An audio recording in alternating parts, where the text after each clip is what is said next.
Di suatu minggu pagi, matahari bersinar terang. Ada sebuah rumah kecil di ujung desa.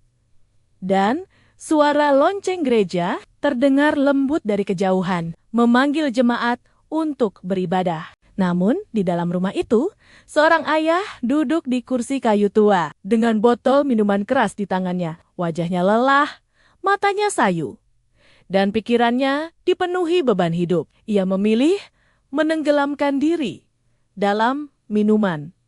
Bahkan di hari yang seharusnya penuh damai. Di sudut ruangan, seorang anak kecil berdiri dengan pakaian rapi. Ia sudah siap ke gereja. Dengan langkah ragu, ia mendekati ayahnya.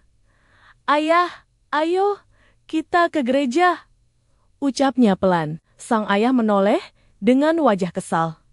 "Pergi sendiri saja, jangan ganggu ayah," bentaknya kasar. Anak itu terkejut, matanya mulai berkaca-kaca. "Tapi aku mau pergi sama ayah," katanya lirih.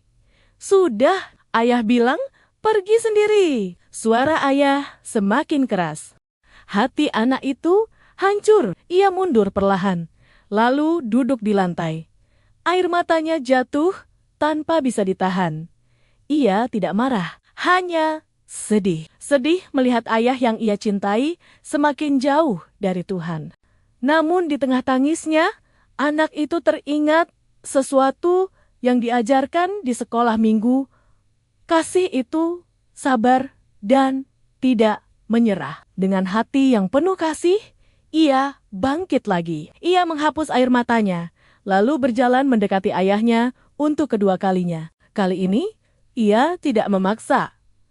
Ia hanya memeluk kaki ayahnya. "Ayah, aku sayang ayah. Aku ingin ayah juga merasakan damai seperti yang aku rasakan di gereja," ucapnya dengan suara bergetar. Kata-kata sederhana itu menembus hati sang ayah. Tangannya yang memegang botol mulai gemetar. Ia menatap anaknya, anak kecil yang tidak membalas kemarahannya, tetapi justru menunjukkan kasih yang tulus. Air mata mulai mengalir dari mata sang ayah.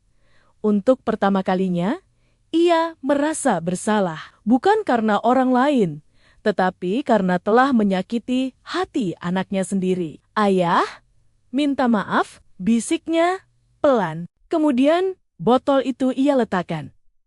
Ia memeluk anaknya erat. "Terima kasih karena tidak menyerah pada ayah." Anak itu tersenyum dalam tangisnya. Hari itu, mereka berjalan bersama menuju gereja. Langkah sang ayah mungkin masih berat, tetapi hatinya mulai dipulihkan. Sejak saat itu, hidupnya perlahan berubah. Bukan karena paksaan, tetapi karena kasih seorang anak yang sederhana, namun penuh kuasa. Pesan rohani dari cerita tadi. Kasih yang tulus mampu melembutkan hati yang paling keras sekalipun.